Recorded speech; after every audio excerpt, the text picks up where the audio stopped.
आज आम पढ़ा शिव पुराण परिचय।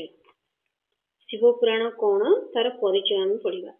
सूत कहते हे साधु महात्मा गण आपण मैंने बहुत उत्तम कथा पचार आपणकर ए प्रश्न त्रैलोक्यर हित साधन कर त्रिलोकर हित साधन कर भल कर आपण मान स्नेह हेतु मु गुरुदेव व्यास को स्मरण कर विषय वर्णना करी।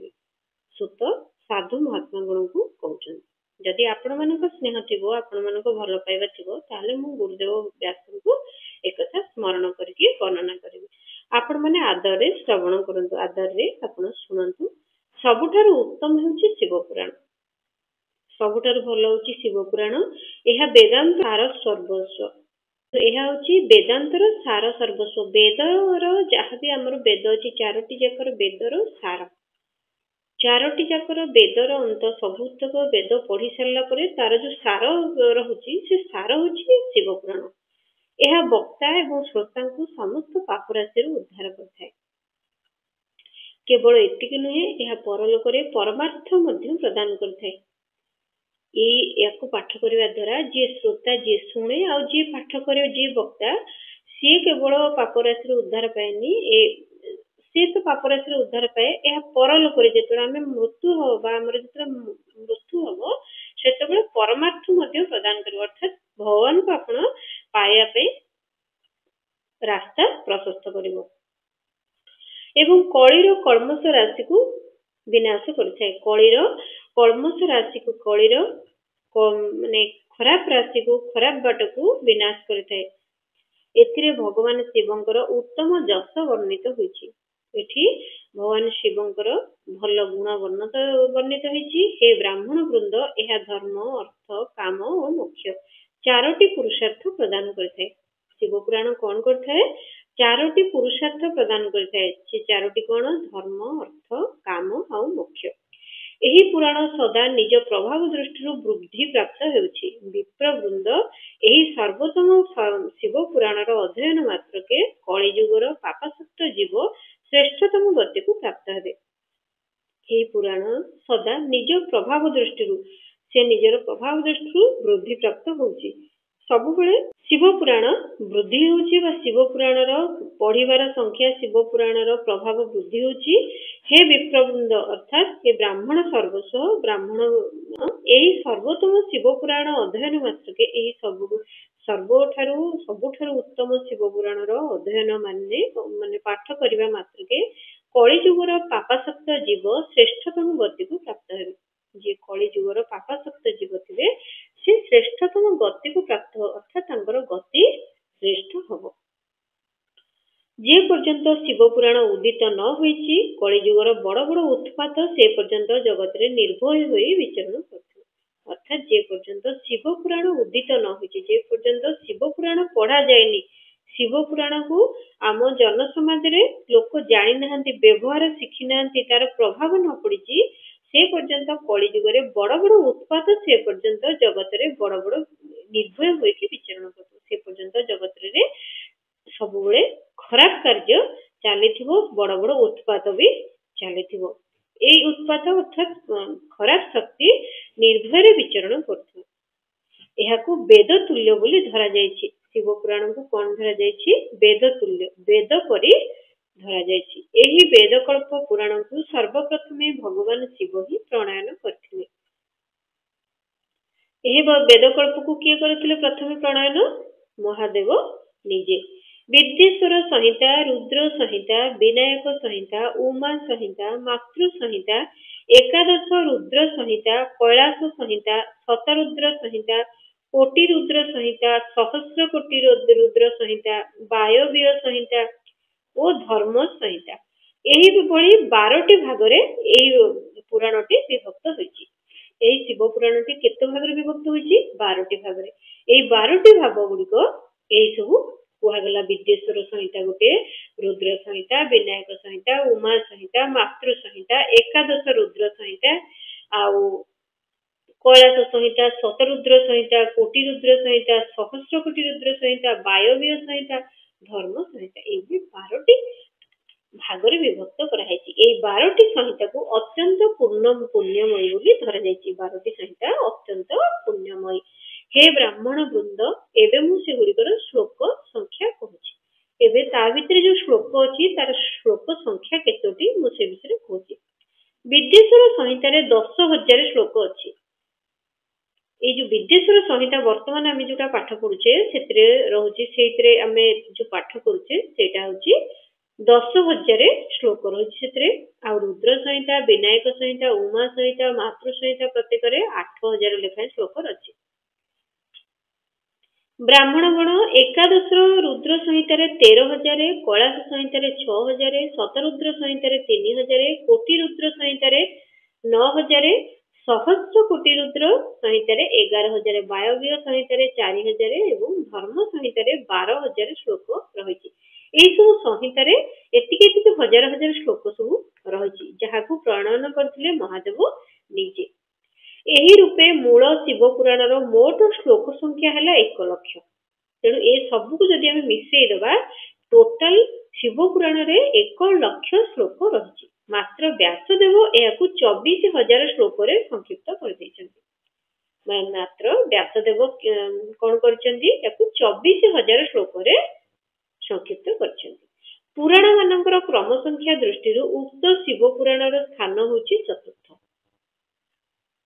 पुरातन पुराण मानकर जदि आमे क्रम करिबा पुराण मानकु जदि आमे गोटी गोटी की सजेइबा ताहले शिव पुराण पड़ुची 4टी स्थान रे चतुर्थ स्थान रे पड़ुची एतिरे 7टी संहिता अछि शिव पुराण रे केतरा संहिता अछि 7टी संहिता पूर्व काल रे भगवान शिव 100 कोटी श्लोक रे गोटी पुराण ग्रंथ रचना करथिले भगवान शिव 100 कोटी श्लोक रे गोटे पुराण ग्रंथ रचना करथिले तेणु एठी भगवान शिव निजे रचना करथिले 100 कोटी श्लोक रे गोटे पुराण सृष्टि आरंभ रे रचित से पुराण साहित्य अत्यंत विस्तृत थिला सृष्टि जेतला आरंभ हैला जेतला पुराण साहित्य अत्यंत विस्तृत अति बड़ थिला द्वापर आदि युग रे द्वैपायन व्यास आदि महर्षि माने जेबे पुराण को 18 भाग रे विभक्त कर दिले सेतेबेले समस्त पुराण रो संक्षिप्त रूप केवल 4 लाख श्लोक रे सीमित हे जेतले द्वापर युग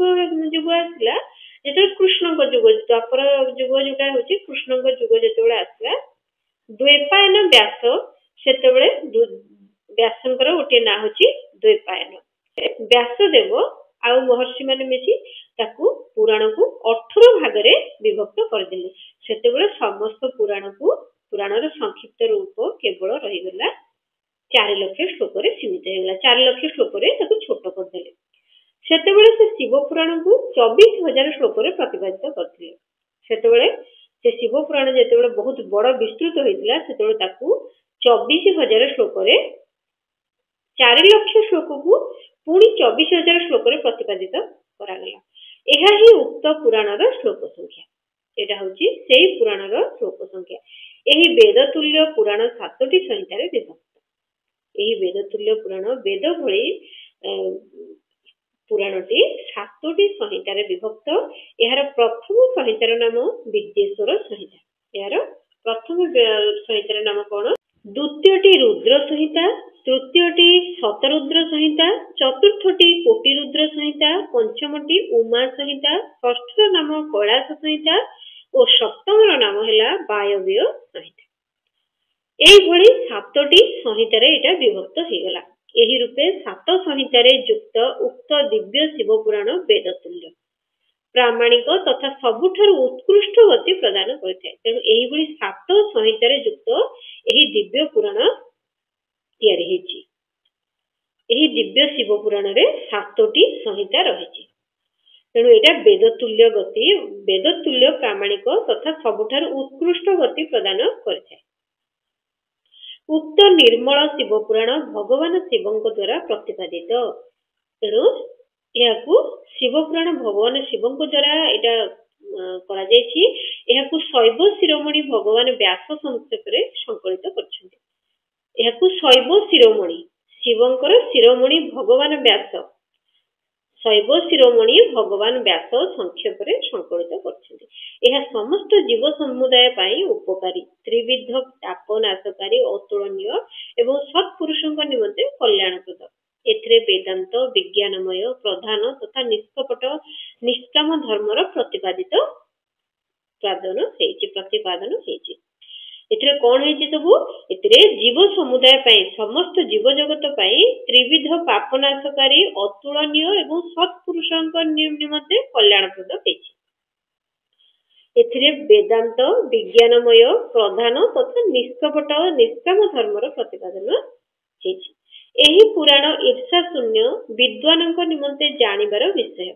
ଏଥିରେ ଶ୍ରେଷ୍ଠ ମନ୍ତ୍ର ସମୂହ ସଂକଳିତ ହେଉଛି ତଥା ତ୍ରିବର୍ଗ ଧର୍ମ ଅର୍ଥ ଓ କାମ, ତ୍ରିବର୍ଗର ଅର୍ଥ ଧର୍ମ ଅର୍ଥ କାମ ମିଶି ତାକୁ କୁହନ୍ତି ତ୍ରିବର୍ଗ।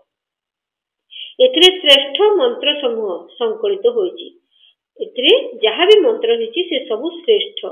ତ୍ରିବର୍ଗ ପ୍ରାପ୍ତିର ସାଧନ ବର୍ଣ୍ଣିତ ହୋଇଛି। ତ୍ରିବର୍ଗ ପ୍ରାପ୍ତି ଅର୍ଥ ଧର୍ମ କେମିତି ପାଇବ, ଅର୍ଥ କେମିତି ପାଇବ, କାମରେ କେମିତି ବିଜୟ ଲାଭ କରିବ, ସେଥିରେ ଏଇ ସବୁ ସାଧନ ବର୍ଣ୍ଣିତ ହୋଇଛି। ଶିବ ପୁରାଣ ସମସ୍ତ ପୁରାଣ ମଧ୍ୟରେ ଶ୍ରେଷ୍ଠ। ବେଦ ବେଦାନ୍ତରେ ବେଦ୍ୟ ରୂପରେ ବିଳସିତ ପରମ ବସ୍ତୁ ପରମାତ୍ମାଙ୍କ ବିଷୟ ହିଁ ଏଥିରେ ଗାନ କରାଯାଇଛି। ଏଥିରେ କଣ ଗାନ ହେଇଛି, କଣ ଏଥିରେ ରହିଛି? ଶିବ ପୁରାଣରେ ସବୁଠୁ ସମସ୍ତ ପୁରାଣ ମଧ୍ୟରେ ଶ୍ରେଷ୍ଠ ହଉଛି ଶିବ ପୁରାଣ।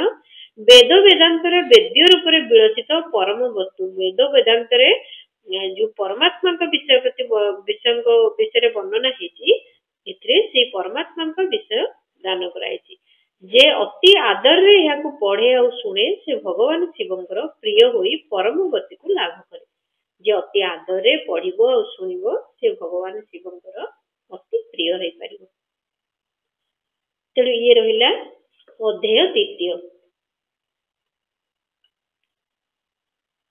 ତେଣୁ ଆସନ୍ତା କାଲି ଆମେ ଆଉ ଏକ ଅଧ୍ୟାୟ ପଢିବା। ଆଜି ପର୍ଯ୍ୟନ୍ତ ମୋ ଭିଡିଓ ଯଦି ଆପଣଙ୍କୁ ଭଲ ଲାଗୁଛି, ଭିଡିଓକୁ ଗୋଟେ ଲାଇକ୍ କରିବେ, ଚ୍ୟାନେଲକୁ ସବସ୍କ୍ରାଇବ କରିବେ।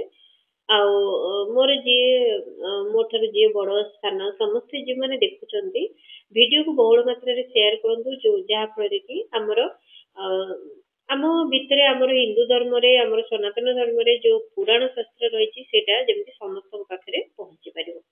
ଶିବ ପୁରାଣରେ ବହୁତ ଭଲ ଭଲ ଜିନିଷ ଅଛି ଯୋଉଟା କି ସମସ୍ତେ ଜାଣିପାରିବେ। ତେଣୁ ଭିଡିଓକୁ ବହୁଳ ମାତ୍ରାରେ ସେୟାର କରନ୍ତୁ, ଭିଡିଓକୁ ଲାଇକ୍ କରନ୍ତୁ। ଆଉ କେଉଁ ଅର୍ଥ ଯଦି ଆପଣ ବୁଝିପାରୁନାହାନ୍ତି ଏଥିରେ, ନିଶ୍ଚୟ ଆପଣ ଏଥିରେ ପଚାରି ପାରିବେ, କମେଣ୍ଟ ମାଧ୍ୟମରେ ଜଣାନ୍ତୁ। ତେବେ ଆସନ୍ତା କାଲି ଆମେ ତୃତୀୟ ଅଧ୍ୟାୟ ପଢିବା।